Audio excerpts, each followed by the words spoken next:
vérifier là-haut.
Mesdames et messieurs, bonjour, ici votre capitaine Patrick Pinard.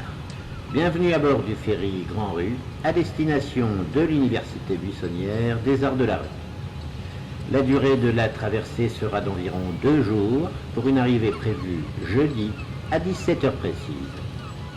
Beau temps sur la traversée, mer calme à agitée, avec des pressions provenant du secteur sud-sud-ouest et grains amorcés au passage du front froid et des épaules chaudes.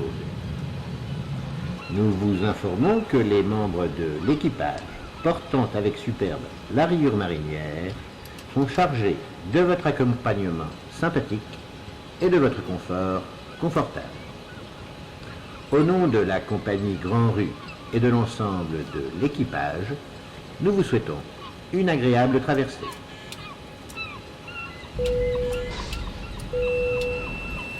Mesdames et messieurs, merci d'accorder quelques minutes d'attention à votre steward Jean-Jacques et à votre hôtesse Tessie, qui vont vous présenter les consignes de sécurité.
Bienvenue à La Rochelle.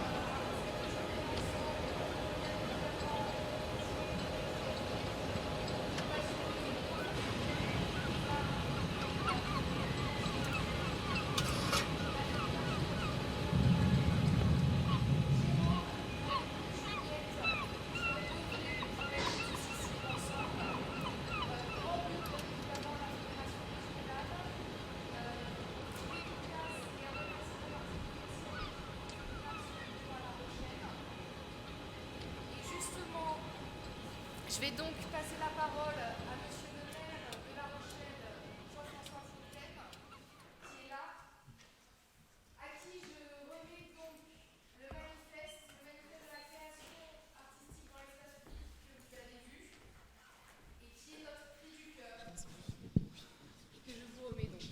Merci. Allez. Merci beaucoup. Oula, c'est fort. Non, écoutez, je suis venu ce matin simplement pour vous dire bienvenue, vous dire qu'à La Rochelle, les Arts de la rue, c'est une belle histoire qui commence avec le CNAR sur le pont, de vous dire qu'on a pu faire cela en partenariat grâce à un très fort soutien des services de l'État, que je veux vraiment saluer pour leur accompagnement. La DRAC a fait un travail formidable pour nous accompagner.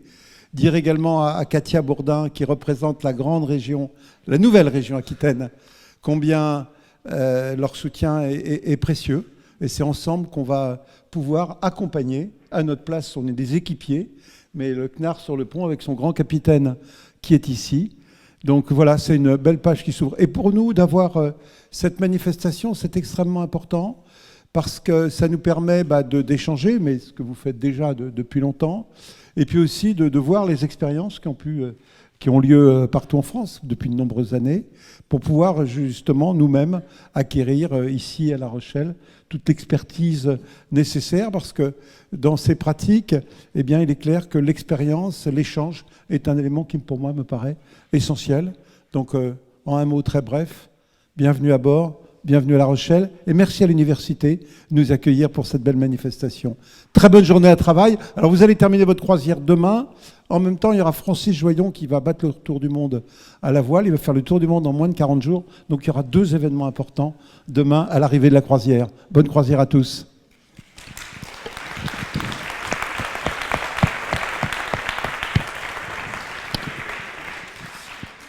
Merci beaucoup, monsieur le maire. Et toute la profession, avant que vous ne partiez, est très heureuse que vous accueilliez donc, le Centre national des arts de la rue sur le pont dans votre ville. Et on vous souhaite une très belle histoire avec les arts de la rue. Oui.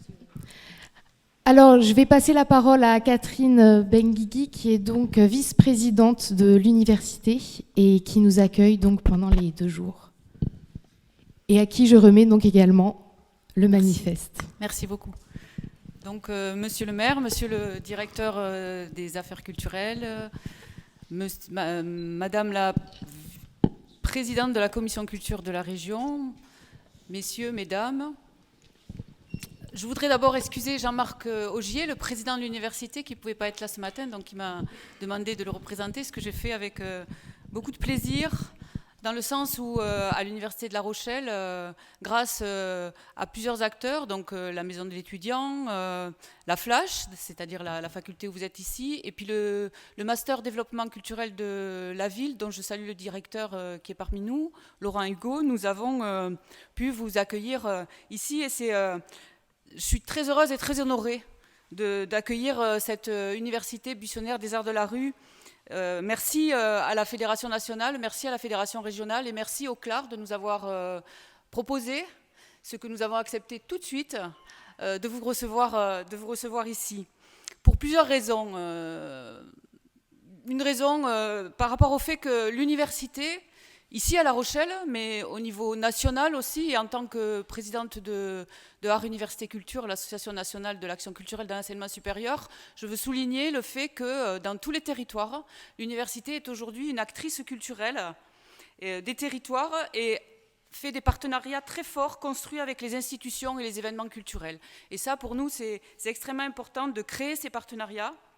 Et l'université n'est pas seulement un lieu d'accueil, il l'est bien sûr puisqu'il y a besoin d'espace pour pouvoir mettre en œuvre tous ces projets, mais c'est aussi un soutien volontaire à la mise en œuvre d'actions et de réflexions sur ce qui fait culture. Et comment on fait culture ensemble ?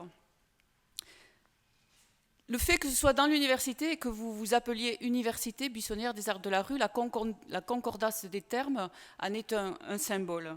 À l'université, c'est un double processus que nous favorisons pour nos étudiants. Évidemment, une politique d'accès aux œuvres sur le territoire et dans l'espace universitaire. En accueillant des artistes, l'objectif étant de provoquer l'échange, la rencontre, l'expérience sensible qui bouscule, conforte, engage, ouvre, bouleverse et met en mouvement. Mais aussi, c'est l'impulsion, l'accompagnement des uns et des autres, des projets, de façon à ce que chacun ose dire, que chacun ose s'exprimer, fabriquer ensemble, être acteur de projets personnels, collectifs et professionnels. Cela a beaucoup à voir, je pense, avec les droits culturels, mais d'autres personnes ici en parleront beaucoup mieux que moi. La question par rapport à l'étudiant dans son environnement et dans son positionnement par rapport à la culture, c'est aussi qu'est-ce que je m'autorise à exprimer avec ce que je suis, dans l'espace partagé, dans cette République que vous évoquez en introduction de votre document, et ces valeurs de liberté, d'égalité, de fraternité à laquelle vous rajoutez dignité et diversité, et à laquelle l'université ajoute également fortement laïcité. L'Université buissonnière des arts de la rue se tient dans une université dans la ville, cette université de La Rochelle, et ce n'est pas qu'une formule. Ici, un atelier encadré par Françoise Guillaumont de la Baleine Cargo que j'ai vue tout à l'heure. Voilà. Merci Françoise de ton engagement avec nous à l'université. C'est un atelier donc gratuit à l'université qui est ouvert aux étudiants pour qu'ils puissent justement pratiquer les arts de la rue.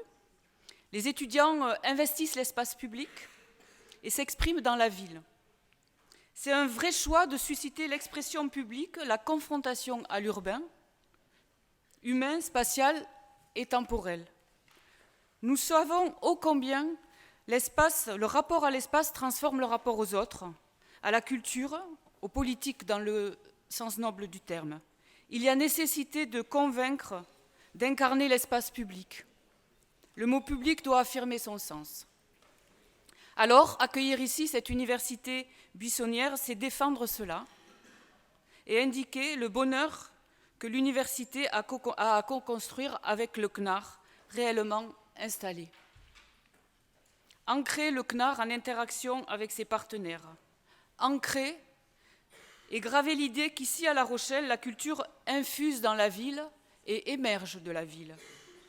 Alors je vous remercie, je remercie tous ceux qui ont œuvré pour que ces journées puissent avoir lieu et vous souhaite une très bonne université buissonnière des Arts de la Rue. Je vous remercie.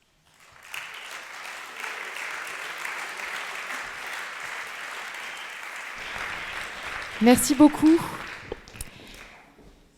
La parole va continuer à tourner. Je vais inviter donc Katia Bourdin, qui est donc présidente de la commission culture à la région Nouvelle-Aquitaine.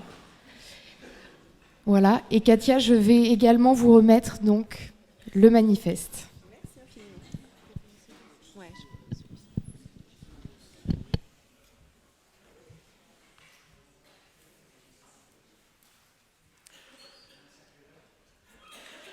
Monsieur le... Ça marche ? Oui. Monsieur le directeur adjoint, mesdames et messieurs les représentants des structures, compagnies et fédérations qui œuvraient chaque jour à l'application des droits culturels sur notre vaste territoire, nous sommes tous, si vous me permettez le jeu de mots, sur le pont ce matin pour ouvrir la 7e édition de l'Université buissonnière des Arts de la Rue. Je suis particulièrement heureuse que ce soit La Rochelle qui ait été choisie pour accueillir cette 7e édition. Choisie comme espace de réflexion dans un lieu où on a montré que la mise en synergie des acteurs pouvait construire de beaux projets pour l'avenir. Heureuse également que vous ayez choisi la Nouvelle-Aquitaine pour pouvoir parler des droits culturels, de la liberté de création et de l'aménagement de l'espace public. La Nouvelle-Aquitaine, en effet, s'est engagée dans la co-construction des politiques culturelles. J'en profite d'ailleurs, si vous me le permettez, pour excuser l'absence de Nathalie Lanzy, la vice-présidente, et d'Éric Correa, notre délégué aux droits culturels, qui sont retenus parce que les manifestations culturelles sont nombreuses cette semaine. Vous n'ignorez pas que c'est également le lancement du Festival de la bande dessinée à Angoulême et qu'on a également la 30e édition du FIPA à Biarritz. La Nouvelle-Aquitaine donc a lancé le 14 décembre dernier la conférence territoriale de la culture en collaboration avec l'État, dans l'esprit d'une coélaboration des politiques culturelles à contractualiser, et dans un esprit également de maillage du territoire. On sait que lorsque les politiques culturelles sont concertées, c'est la garantie d'un renforcement de la cohésion sociale, surtout quand la culture inclut l'aménagement de l'espace public. Et je pense que le bruit du frigo avec Jeannette Ruggieri qui est parmi nous et Luc Gadzinski ne me démentiront pas sur ce point. Vous signalez aussi que la région Nouvelle-Aquitaine a lancé un appel à candidature pour les usages respectueux des droits culturels. Elle retiendra 12 volontaires parmi les dossiers qui seront étudiés, sous l'œil avisé évidemment des conseillers régionaux, mais également sous l'œil de Doc Casimir Bizou, je ne sais pas s'il est là ce matin, qui nous prêtera son regard critique. La région entend être en grande proximité avec les acteurs des Arts de la Rue. On a vu en mars 2016 l'harmonisation des différentes fédérations avec la création de Grand Rue, et puis bien sûr sur le pont ici à La Rochelle. Nous partageons effectivement avec ces différentes fédérations un certain nombre de fondements et un certain nombre de valeurs. Pour que la culture soit faite en faveur de la réflexion, bien sûr, je pense aux rues libres, aux causeries qui ont eu lieu dans les différents festivals, en faveur de la création, bien sûr, et de la liberté de la création, en faveur de la promotion, y compris à l'international, car c'est un élément extrêmement important, en faveur de la diffusion, et en faveur de la formation, garantie évidemment pour tout ce secteur professionnel, extrêmement important, En faveur de l'éducation, je me réjouis de voir ici donc, la maison de l'étudiant et puis aussi des animateurs culturels qui agissent au quotidien dans les lycées. Et du coup, aussi en faveur des droits de l'homme. Nous partageons en commun avec ces fédérations l'idée que la co-construction, le partenariat, la mutualisation et la solidarité sont les meilleurs outils pour construire de beaux projets, même s'ils sont éphémères, qu'ils soient éphémères ou pérennes, mais toujours au profit du plus grand nombre. Personnellement, je partage le sentiment que l'espace public est une source d'imagination, d'expérimentation, mais surtout d'épanouissement, qui est la meilleure arme contre le repli identitaire et l'obscurantisme qui menacent notre pays. Je vous remercie.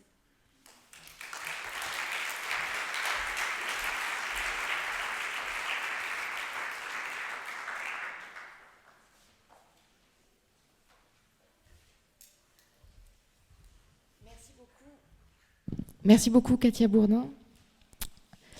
Je vais donc accueillir sur l'estrade, vous êtes le directeur adjoint de la DRAC, Monsieur Defrane.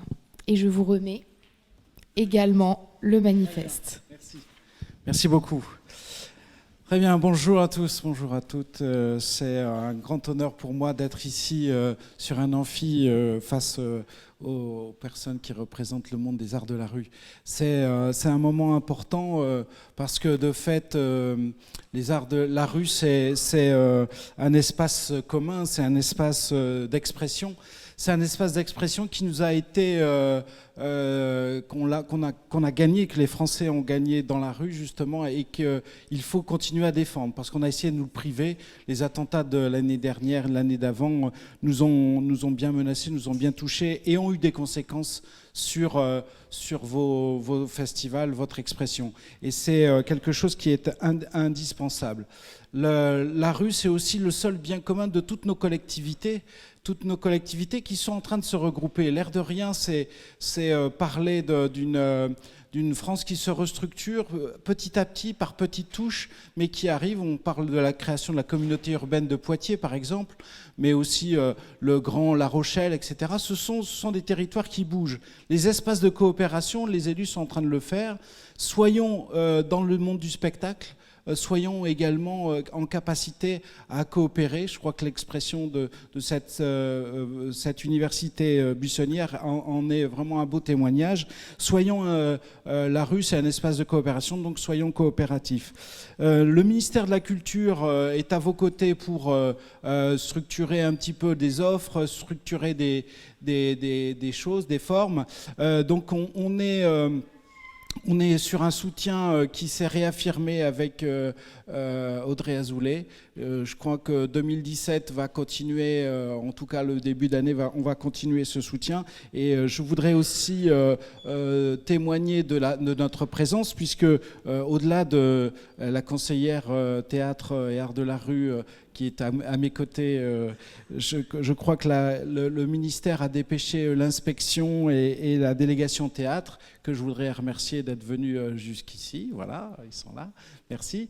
Et puis, je voulais remercier bien sûr Monsieur le maire de La Rochelle pour d'avoir accepté la création du CNAR, l'installation du CNAR ici, après sa malheureuse expérience à Niort.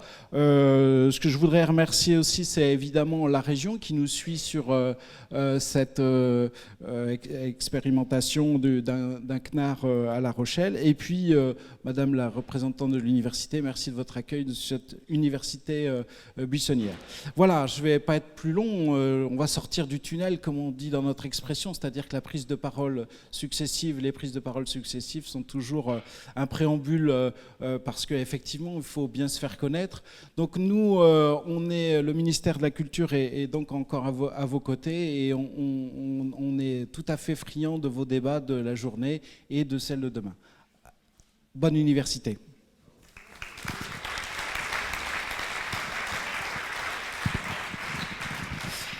Merci beaucoup. Vous en êtes friands. Nous aussi, nous en sommes friands. Nous en sommes même gourmands de ces 2 journées ces 2 journées où, alors que nous sommes dans un contexte d'accélération sociale, de toujours aller plus vite, eh bien, nous nous offrons 2 journées avec de la lumière, avec l'envie de prendre du temps pour mettre en perspective nos métiers, nos pratiques, nos enjeux, nos défis.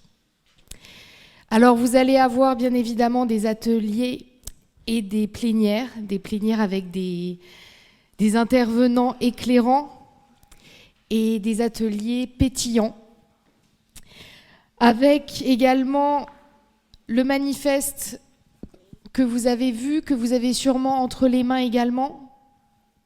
Ce manifeste, c'est une synthèse de notre profession, de notre parole.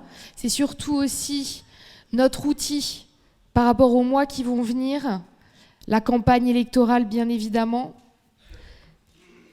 J'ai parlé de cri du cœur, et c'est aussi pour relever les défis qui vont être les nôtres. Bien évidemment, un défi de transmission, de renouvellement d'équipe, un défi, et le directeur adjoint de la DRAC, monsieur, vous l'avez rappelé, un défi par rapport à la liberté d'expression et de création dans l'espace public. Je vais laisser la parole assez rapidement pour la première plénière. Juste avant, je vais vous donner quelques informations très logistiques. Vous avez pour les ateliers 5 ateliers. Vous êtes répartis en 5 groupes. Vous avez dans le hall donc les feuilles avec donc les référents sur vos ateliers, la salle ainsi que les autres personnes avec qui vous vous retrouvez. Donc pour ne pas être perdu après la première plénière pour la répartition. Et est-ce que Patrice est arrivé ou il est dans le... D'accord. Oui. D'accord.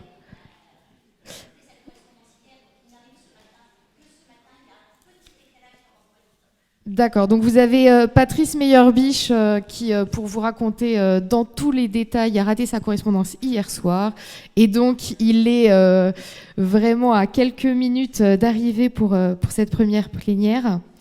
Eh bien, je vais m'autoriser à parler à ce moment-là un petit peu de droit culturel avant qu'il n'arrive. Sachez qu'on a également donc sur la journée aujourd'hui Jean-Michel Lucas, que vous avez vu et que vous avez entendu à la dernière université buissonnière à Rennes, qui est avec nous aujourd'hui, avec une présence complice et bienveillante, et qui a réalisé une contribution. Au niveau du manifeste, vous avez bien évidemment donc ce cri du cœur dans les premières pages, qui est un travail donc collectif et coordonné sous la plume de Valérie de Saint-Do. Et vous avez ensuite des contributions extérieures avec certaines thématiques. Vous avez donc Luc qui sera intervenant cet après-midi ici, qui a également réalisé une contribution pour le manifeste.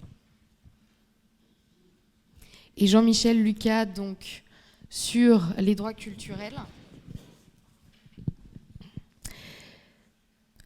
Comment savons-nous si notre projet a permis de faire humanité ensemble? Si, au-delà des chiffres de fréquentation, les personnes ont accédé à plus de liberté, de dignité, de pouvoir d'agir en plus grande autonomie?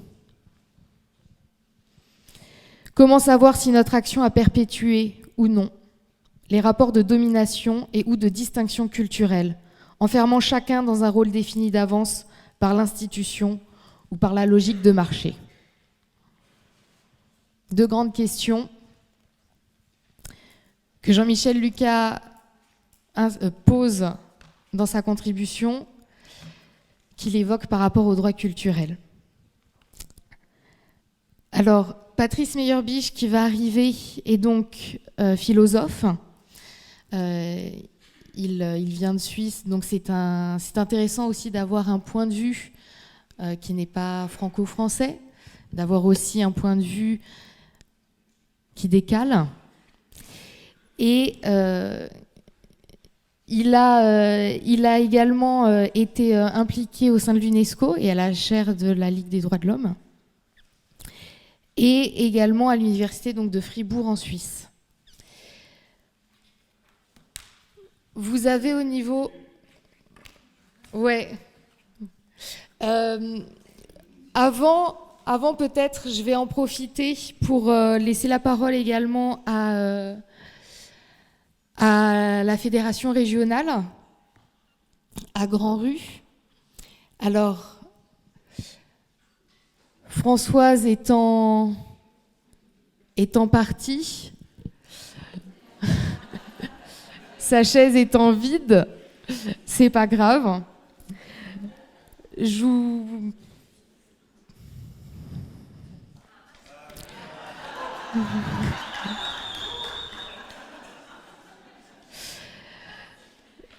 Je vais vous proposer, enfin, je vais vous annoncer à ce moment-là une. Je voulais vous faire l'annonce et en retour de repas. Vous avez ce soir un temps convivial qui est porté par la fédération régionale. Voilà, parce que bon, on va donc être sur des mots, des paroles. Vous en avez déjà eu pas mal ce matin, mais on est là aussi pour se retrouver ensemble, pour se faire du bien, pour être dans la vie plutôt que dans la morosité. Et aussi, vous avez aujourd'hui, je vous invite à également témoigner de votre affection, si vous en avez envie, à Juliette, qui va donc, après nous avoir accompagnés sur toute une année, va partir sur un autre chemin. Et Juliette Manca, donc, qui est là. Et donc, pendant la journée, si vous avez envie donc, de lui dire un mot, de la saluer, et je pense que ça lui fera très plaisir.